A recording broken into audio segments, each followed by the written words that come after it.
The first time I met Joe, I don't call him Joseph, Joe Campbell, was at Esalen Institute in Big Sur, and that was in the late 60s, and I had never heard of him. In fact, Esalen was very new, and for those of you who don't know about Esalen, it's this wonderful human potential conference center in Big Sur, right on the Pacific Ocean, and just went down there as a residence facility, and Joe Campbell was doing the weekend on mythology.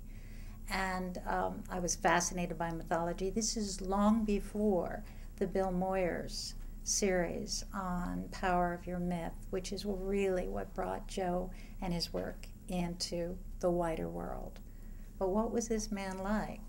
Handsome. He must have been in his 60s then. Always looked 20 years younger.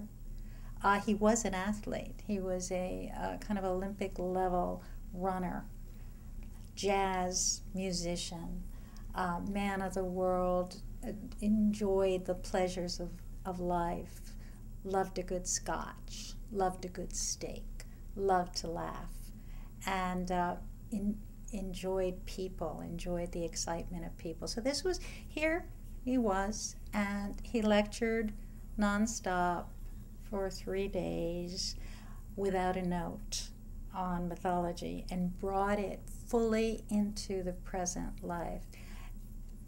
Joe had an expression that, and it was there for me the moment I was in that presence, and that was true for everyone.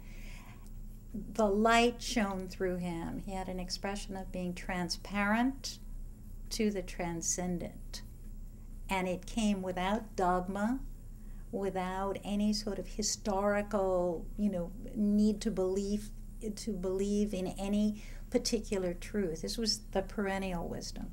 This was the universal truth. This was the everyone's hero's journey. And his passion, the passion and the connection that he felt for the material, he transmitted it, and it reached your soul. And that was Joe. So it was, and he was an incredible synthesizer. He brought the world's wisdom. The ego got out of the way, and it was an offering. It was an offering without your having to sign on to anything, and it was artful. And he spoke. He was a masterful speaker. So yeah, Joe Campbell. You had to love him. You had to love him.